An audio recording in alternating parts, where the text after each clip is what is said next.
Jim Dalkey here with the Seahawk and Teal TV, and I'm here with B.o.B. Thanks so much for joining us. Not a problem, man. So the last hip-hop artist we had was right around 2006 with Kanye West, and he would actually pause during the concert and say how weak the UNCW crowd was. Tell me how the UNCW crowd was tonight.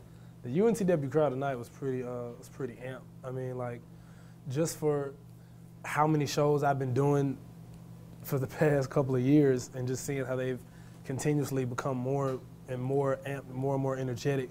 You know, tonight was definitely like the top tier crowd. You know, and when you, as a performer, a lot of the time, you know, the crowd, really most of the time, the crowd is the determining factor of how well you perform, or how much energy you get from the crowd, what you give back in return. So, you know, like, this will be an A+ night, basically, is what I'm saying, if I had to grade it.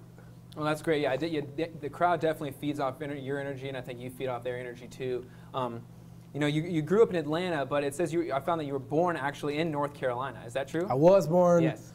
Winston-Salem, North Carolina, '88. Is it great to? How is it to come back to North Carolina and perform? It's good. I'm actually planning on coming back and doing a show for my grandparents to come, because they've never been to a show before. So I want them to get like VIP access. Now, you started rapping at just the age of 13. You got your record label at 17. Talk about what it was like being signed at such a young age. When you're signed at such a young age, you know, you kind of like, you know, it's good now because, you know, I'm doing a lot of college shows, so, you know, you're kind of around people in your same age group. But, you know, from getting signed completely out of high school and just going straight into, you know, corporate America, really, you know, in terms of how things work on the scale of trying to make a living off of doing music. You know, you're pretty much entering straight into corporate America, which you don't realize when you're getting signed. But, you know, that's what prepared me for what I'm doing now. And now it's like, I feel is really no pressure, you know what I mean? It feels more natural to me because I feel more in my element, you know, especially here at colleges. Mm-hmm. Yeah, did you find that your parents were supportive of your decision to go to the music industry at such a young age? I mean, my parents will tell you, they definitely weren't like, from the time it started, right. They definitely wanted me to be like, you know, more of a, I guess, on the doctor, lawyer, scholastic end. Yeah. But, you know, I'm relentless. So, you know, I just kept going, kept doing my thing. And you know me, I'm not really against, you know, I'm not really opposed to like getting like a formal education. I feel like you have to be educated on anything that you do. But for me, I think I was really stubborn and impatient on what I wanted to do. So yeah, definitely. And I read that you can actually play multiple instruments, including the French horn. Any chance? Man, I can play the kazoo, the tambourine, the egg shaker. The egg shaker. Yeah. Any chance you break out the French horn in your upcoming album? Possibly. Possibly the French horn or the trumpet, maybe. But I really want to show people my kazoo skills. I really think they'll be impressed. Yeah, I think that would be excellent, definitely. Yeah, definitely. Talk about the pressure it is to follow up after a Grammy-nominated album.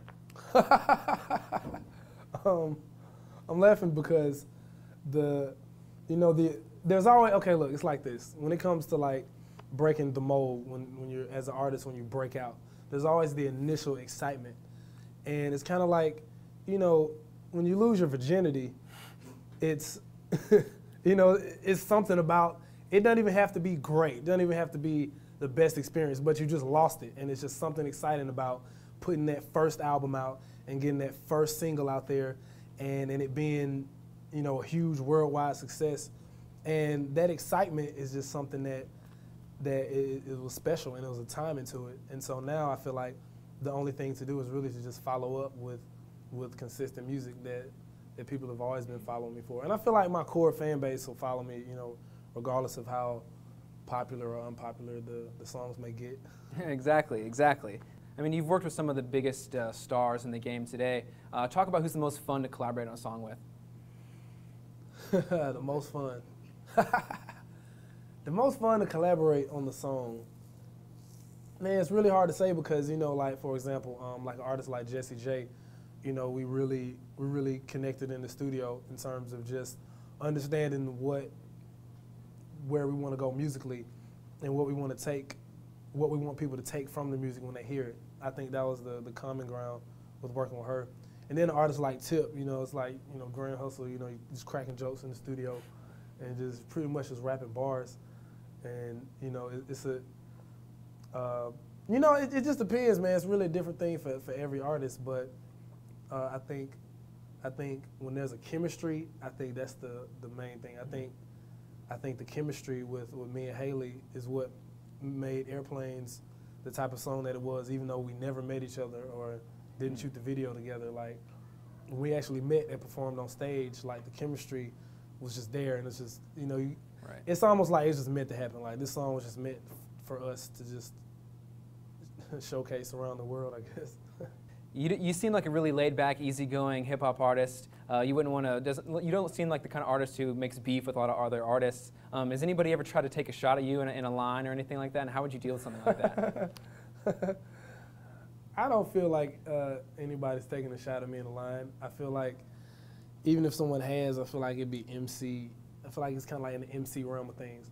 And I feel like in hip-hop, I feel like people inflate things or make things more serious than what they were meant to be because of, I don't know. I really don't understand, but I think that it could be healthy for there to be like some type of, I guess, rivalry or just, you know, kind of like in sports, you know, but at the end of the day, you're still able to say, yo, what's up, and respectfully approach somebody. But still, you know, you don't have to be polite when it comes to MCing, you know what I mean? It's an art form, it's a lifestyle. And I look at it kind of like if you're sparring with someone or like martial arts. You know, you're not gonna like, you know, you may just politely whoop somebody's ass, but it's still a sport and an art form, so you have to respect it in that manner. Exactly. Well, great. This has been B.o.B. I'm Jim Dalkey for the Seahawk and Teal TV. Good night.